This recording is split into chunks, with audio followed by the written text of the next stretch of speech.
누가복음 9장 43절에서 48절까지 말씀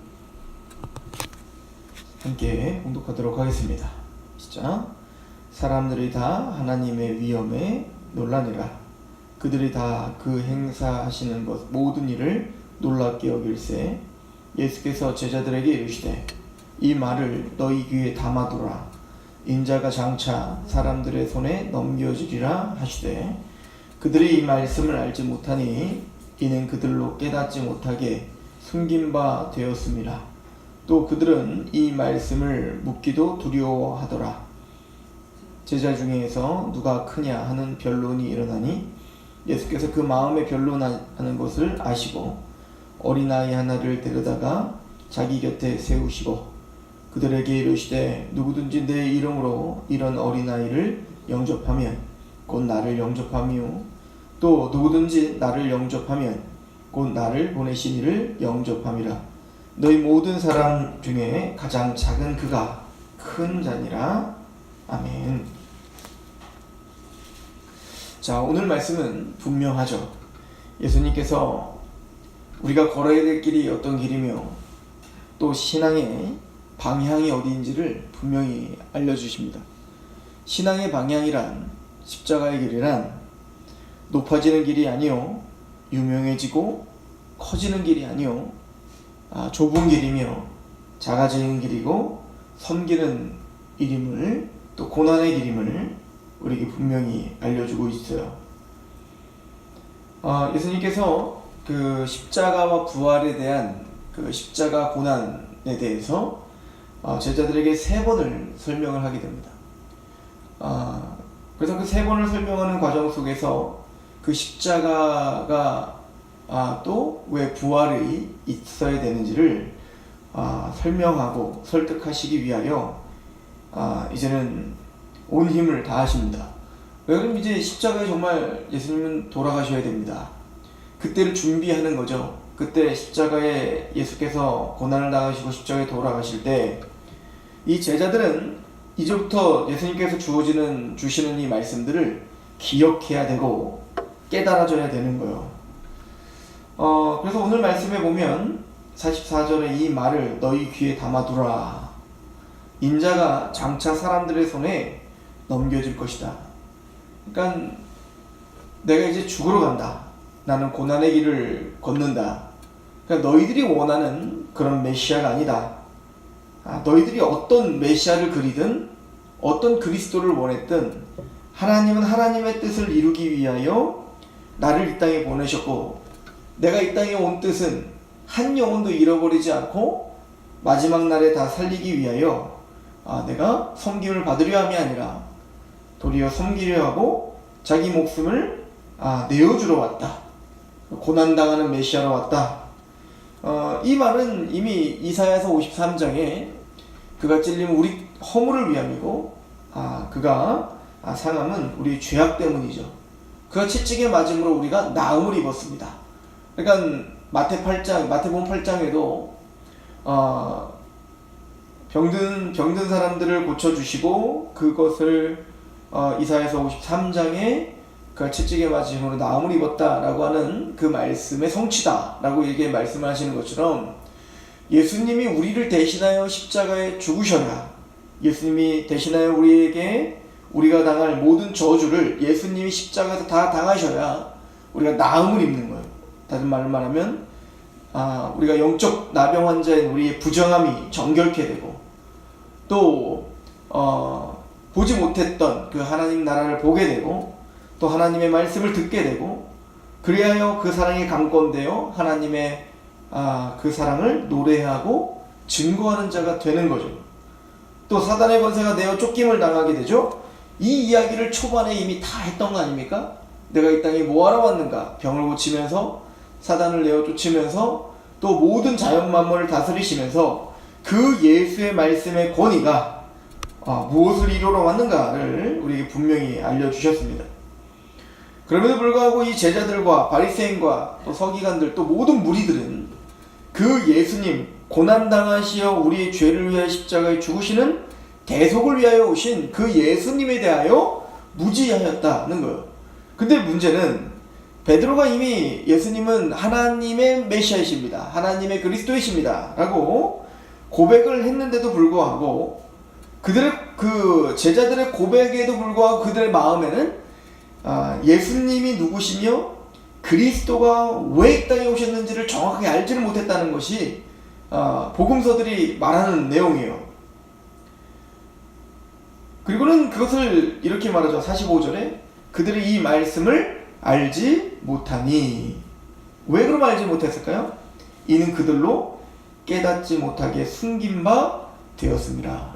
이거는 제자들을 포함한 모든 사람들을 가리키는 말이죠. 그러니까 어찌 보면 마태복음 13장에 보면 10분의 자의 비유에서 너희는 봄으로 너희가 들음으로 복이 있도다 이렇게 이제 표현을 하거든요.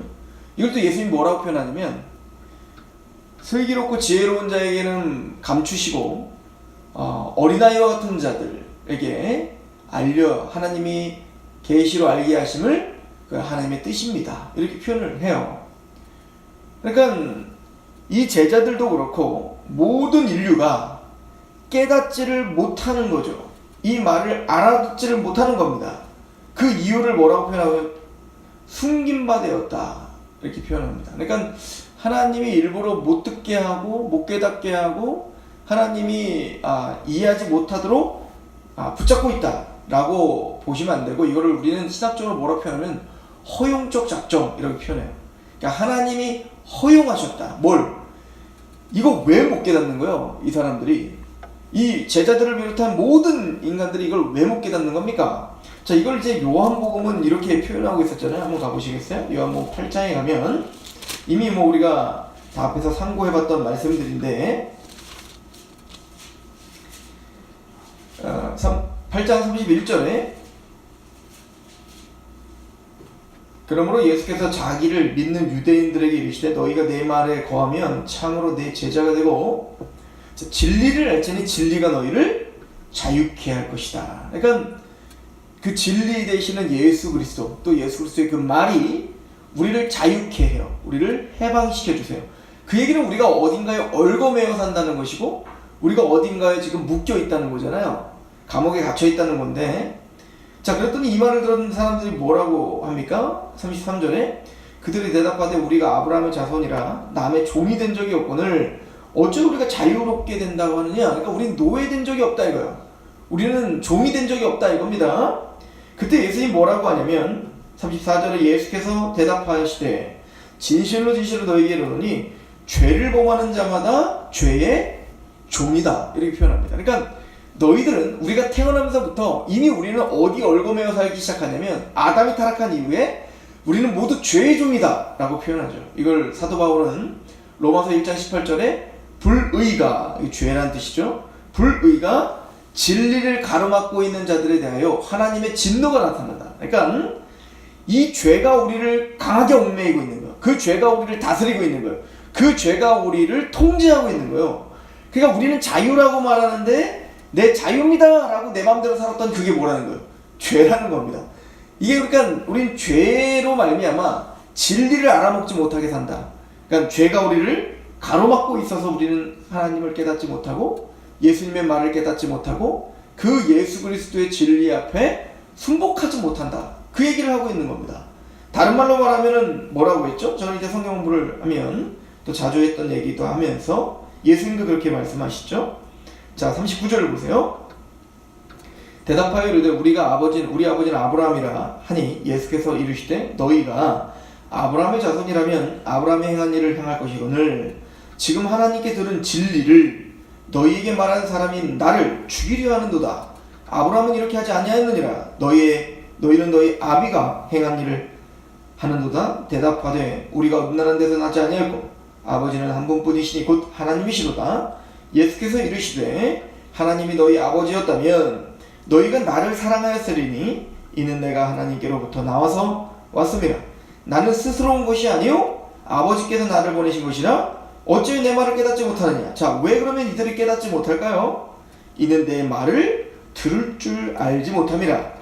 너희는 너희 아비 마귀에게서 났으니 너희 아비의 욕심대로 너희도 행하고자 하느니라. 그는 처음부터 살인자요 진리가 그 속에 없으므로 진리에 서지 못하고 거짓을 말할 때마다 제 것으로 말하나니 이는 그가 거짓말쟁이요 거짓의 아비가 되었습니다. 그러니까 사탄, 그 마귀가 우리를 강하게 얽어매고 있다. 그러니까 우리는 사단에 의하여 태어난 사단의 자식이라는 거예요. 마귀의 자식이라는 거죠. 이걸 진노의 자녀들 이렇게 표현했는데요. 그러니까 그 사탄, 마귀는 거짓말쟁이에요. 진리가 그 속에 없죠. 그러니까 그가 우리를 낳았고 그가 우리를 붙잡고 우리를 통제하고 있으니 그 통제 아래 있는 종들, 사단의 종들, 마귀의 종들, 다른 말로 죄의 종들인 세상, 또 우리는 모두가 다 진리를 깨달을 수도 없고 진리를 말할 수도 없고 진리를 들을 수도 없는 거예요. 이게 지금 우리의 상태인 거예요. 그러니까 하나님이 우리에게 깨닫지 못하도록 뭔가를 주입한 게 아니라 우리 자체가 아담이 타락한 이후로 우리 자체가 죄와 사단의 권세로 얽매여 있기 때문에 우리 모두는 다 하나님의 말씀을 보지 못하고 깨닫지 못하고 듣지 못하고 반응하지 못하고 부정하게 돼서 우리 모두 그 심판 앞에 서 있을 수밖에 없는 비참한 존재다.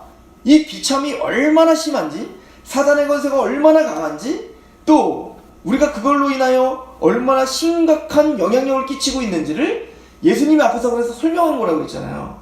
나병 환자를 통해서 얼마나 부정한지, 열병 환자를 통해서 어떤 심판을 받아야 되는 사람인지, 또 듣지 못하는 사람, 보지 못하는 사람, 말하지 못하는 사람, 걷지 못하는 사람, 또 사탄 가운데 마귀 들은 사람, 2천만이나 되는 마귀의 군대에 장악되고 있는 사람, 이 모든 상황들을 통하여 우리 인간의 죄의 비참함을 설명하기 위함이었다라고 하는 것을 우리는 설명하지 않았습니까? 그래서 누가복음 다시 본문으로 오셔서 누가복음의 말씀하시는 것이 바로 그겁니다. 45절에 그들이 이 말씀을 알지 못하니 이는 그들로 깨닫지 못하게 하고 숨긴 바 되었다. 이 얘기는 다시 말씀드리지만 하나님이 우리에게 죄를 주입한 게 아니에요. 우리의 스스로 속지 말라 야고보서의 말을 하죠. 욕심이 잉태하여 죄를 낳고 죄가 장성하여 사망을 낳는 거지, 우리 욕심으로 인하여 죄를 짓고 사망으로 가는 거지, 하나님이 우리에게 죄를 주었다, 하나님에게 의해서 시험당했다 라고 말하지 말라, 하나님을 스스로 속이지 말라, 이렇게 표현을 하는 겁니다. 그러면 하나님이 숨긴 바 되었다는 뜻이 그런 거라면, 그러면 하나님은 왜 제자들에게 그 사단의 권세, 죄의 권세를 지금 부셔서 지금 다 깨닫게 하면 안 될까요? 아직은 때가 아니기 때문이죠. 그러면 이게 언제쯤이면 이 제자들이 완전히 다 깨닫게 될까요? 성령님이 임하시면입니다. 요한복음 16장에 그래서 말을 하기를 또 다른 보혜사가 오시면 죄에 대해서, 의에 대해서, 심판에 대해서도 이를 책망할 것이다. 그 성령, 그 보혜사께서는, 그 성령께서는 내 것을, 자기의 것을 가지고 얘기하지 않고 내 것을 가지고 얘기하시고 또 나는 아버지의 것을 가지고 이야기한다. 그래서 그 성령님은 나를 증거할 것이고 나의 말을 깨닫게 하고 기억나게 하고 우리에게 알게 하는 분, 이게 성령님이죠. 그래서 복음이 전파될 때마다 성령님이 임하셔서 그 성령님으로 거듭나, 물과 성령으로 거듭나 보게 하시고 듣게 하시고 감격하게 하시고 거듭나 하나님의 백성이 되게 하는 거예요. 자, 이것이 바로 성령님이 하시는 일이다 라고 하는 겁니다. 그러면 어떤 사람들이 그렇게 깨달아 구원을 받아 하나님 앞에 나갈 수 있는 자입니까? 46절부터 보면 제자 중에서 누가 크냐 하는 변론이 일어나니 예수께서 그 마음에 변론하는 것을 아시고 어린아이 하나를 데려다가 자기 곁에 태우시고 그들에게 이르시되 누구든지 내 이름으로 이런 어린아이 하나를 영접하면 곧 나를 영접함이요 또 누구든지 나를 영접하면 곧 나를 보내신 이를 영접함이라. 너희 모든 사람 중에 가장 작은 그가 크다, 이렇게 표현하죠. 그러니까 이 십자가를 깨닫지 못하는 제자들에게 나타나는 열매가 뭡니까? 크려고 하는 겁니다. 누가 큰 자입니까? 예수 그리스도의 메시아됨을 제대로 깨닫지 못하여 예수님 무엇하러 오셨는지를 몰라요. 예수님이 이 땅에 오셔서 우리를 승승장구하게 하고 잘 먹게 하고 잘 살게 하고 권력을 갖게 하고 사람들이 나를 무시하지 못하게 하고 이런 것으로 메시아를 생각해서 이들은 그런 번영주의죠. 그런 번영주의적인 생각을 갖고 있으니 어떤 열매를 맺을 수밖에 없어요. 그래서 그 예수를 이용하여 그 하나님을 이용하여 내가 큰 자가 되고자 하는 거예요. 예수님을 통하여 한 자리 좀 얻고자 하는 거죠. 이게 깨닫지 못하는 자의 특징입니다. 그때 예수님이 말씀하시는 거예요. 너희들이 진짜 큰 자가 되고 싶은가? 정말 하나님의 나라의 큰 자가 되고 싶은가? 나중에 보면 이제 그 예수님이 그렇게 해요. 제자들에게 내가 우측 좌측에 앉게 해주십시오. 그때 예수님이 뭐라고 하냐면 다른 복음서에는 말씀하죠. 너희들 그 자리가 뭔 줄 아니? 이렇게 표현하는 겁니다. 누가 앉으든 내가 정한다. 이렇게 표현을 하시거든요. 여러분들 예수님이 우측 좌측에 앉는다는 게 뭘까요? 다른 말로 커진다는 게 뭘까요? 이 땅에서 지극히 작아지는 걸 말하는 거예요. 이 땅에서 가장 낮아지는 자가 그 자리에 앉는 거잖아요. 그러더니 예수님 물어봅니다. 너 내가 마실 잔을 마실 수 있니? 그랬더니 제자 예! 마실 수 있습니다. 그 잔이 뭔데요? 진노의 포도주 잔 아닙니까? 우리의 죄를 담당하시기 위하여 고난의 잔 아닙니까? 그래서 예수님이 할 수만 있으면 아버지요 할 수만 있으면 이 잔을 저에게서 옮겨주십시오. 그 예수님조차 두려워할 수밖에 없는 그 고난의 쓴 잔 아닙니까? 그러나 아버지요 내 원대로 마옵시고 아버지 원대로 하옵소서 하셨던 그 잔 아닙니까? 근데 이 제자들은 그 잔을 어떤 잔으로 생각한 거예요? 축배의 잔으로 생각한 겁니다. 기쁨의 잔이라고 생각한 겁니다. 그러나 예수님이 말했던 잔은 무엇입니까? 고난의 길이요 십자가의 길입니다. 그리고 말하죠. 맞다. 너희들도 그 잔을 마시게 될 것이다. 고난을 말하는 겁니다. 어린아이와 같이 되지 않으면 결단코 아버지의 나라를 볼 수도 없고요. 갈 수도 없어요. 그럼 여기서 말하는 어린아이는 어떤 거죠? 순진한 걸 말하는 게 아니에요. 여기서 말하는 어린아이라는 것은 어린아이는 우리가 아이를 키워보시면 아시겠지만 그 아이가 그 꼬마아이면 어떻게 해요? 어린아이면 어릴수록 부모가 없으면 죽어요. 말 그대로 정말 죽습니다. 정말 어린아이가 정글에 혼자 내버려두면 어떻게 될까요? 죽어요 그냥. 그러니까 어른을 또 부모를 철저히 의지해요. 그래서 어리면 어릴수록 부모가 떠나면 불안해해요. 그죠? 철저히 의존하는 습성이 있단 말입니다. 이게 어린아이인 겁니다. 그러니까 자기를 낮추고 자기가 뭘 할 수 있다, 내 스스로 살 수 있다라는 독립성을 다 포기하고 철저히 십자가를 의지하지 않으면 철저히 하나님을 의지하는 난 죽습니다. 지금 그렇게 어린아이 같은 자들이 누구였던 겁니까? 나병환 자들이었던 거예요. 바로 보지 못한다고 그 예수님의 그 옷자락에도 만져보려고 했던 자입니다. 또 가난한 여인이죠. 예, 죽은 개와 같은 나이입니다. 그러나 그 상에서 떠주는 떡 부스러기라도 먹고 싶습니다. 그거라도 주십시오 라고 간절한 마음으로 지금 주님께 오는 그 모든 심령이 가난한 자들이 바로 어린아이를 말하는 겁니다. 믿는 소자를 말하는 것이죠. 그 어린아이 나를 영접하면 나를 영접하는 것이고 또 누군지 나를 영접하면 그 나를 보내신 이를 영접하는, 이거는 아브라함에게 약속한 약속의 성취를 말하는 겁니다. 내가 너에게 복을 주고 네가 복의 근원이 될 거야. 예수님이 말씀하신 걸로 본다면 너희들에게 내가 생명의 떡으로 왔다 이거죠. 그리고 너희는 사람 낚는 어부가 되라 이 얘기인 겁니다. 땅끝까지 이르러 내 증인이 되라 이 얘기인 거죠. 너희에게 복을 주고 내가 너희 복의 근원을 삼겠다. 그리고 너희의 복의 근원을 삼아야 될 너희이기 때문에 너를 축복하는 자를 축복하고 너를 저주하는 자를 내가 저주할게. 이게 뭐죠? 너희를 영접하는 건 나를 영접하는 것이고 나를 영접하는 건 아버지를 영접하는 거야 라고 하는 그 패턴과 똑같은 패턴인 겁니다. 즉 구원을 받을 때도 어린아이처럼 그 예수 그리스도를 붙잡는 것, 더 나아가 그들의 삶이 예수님을 붙잡지 않으면 어린아이처럼 그 예수를 의존하고 하나님을 의존하지 않으면 한순간도 하나님의 나라를 또 한순간 살 수 없음을 고백하는 자리, 그게 주님이 우리를 부른 자리입니다. 그래서 사실은 변화산상 이야기가 그 이야기인 거였죠. 변화산상에서의 문제는 뭐였습니까? 제자들이 귀신을 내어쫓고 병든 자를 고치는 그 능력이 나에게 있는 거라고 착각했던 제자들은 한 영혼도 구원하지 못하고 있어요. 그때 주님께서 변화사상에 내려오셔서 제자들을 보는 앞에서 그 믿음을 꾸짖고 병을 고치시면서 기도 외에는 이런 유가 나갈 수 없다라고 말한 것은 어린아이처럼 끊임없이 주님을 의존하고 그 주님의 이름의 권세를 의존할 때 그때 하나님의 일이 일어남을 우리에게 보여주고 있는 것이죠. 제자들은 끊임없이 크려고 했습니다. 제자들은 끊임없이 영광스러운 자리로 가고자 했습니다. 그러나 예수님은 어린아이가 되기를 원했고 예수님은 우리들을 하여금 그 십자가의 길을 걷기를 원하고 계시는 것이죠.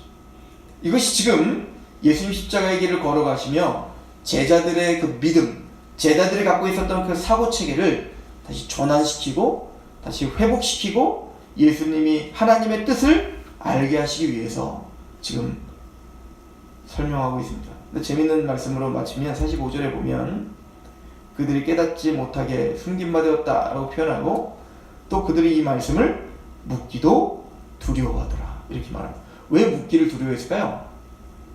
내가 원하는 길이 아니기 때문에 듣고 싶지가 않은 거예요.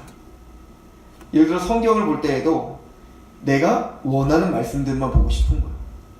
내가 듣기 싫은 말씀 그런 것들은 보기가 싫은 거예요. 왜? 그렇게 보면 그게 살아야 될 것 같거든요. 그 제자들의 마음이 그런 겁니다. 십자가를 듣기도 싫은 거예요. 고난의 길을 알기도 싫은 겁니다. 그러나 주님께서는 그 길이 실패의 길이 아님을, 그 길이 고난이 끝이 아님을 그걸 변화산상에서 보여준 거예요. 십자가 위에 얼마나 영광스러움으로 변화되는지를 보여주셔서 그 길이 승리의 길이며 그 길이 영광의 길이며 그 길이 참된 복이요 참된 평강의 길임을 우리에게 알려주고 계십니다. 그 길로 주님과 함께 걷는 하루가 되시길 기도합니다. 기도하겠습니다. 주 하나님 너무나 감사합니다. 이 시간 하나님의 은총과 은혜 가운데 있습니다. 아버지여 우리를 긍휼히 여겨주시옵소서. 하나님의 말씀 앞에 서 있게 하시옵소서. 말씀 앞에 또 오늘 두렵고 떨림으로 서서 그 십자가의 길을 걷는, 그래서 그 십자가를 바라봄으로 세상을 바라보고 또 오늘 우리를 만나는 그 사람들을 바라볼 수 있는 눈을 열어 주시옵소서.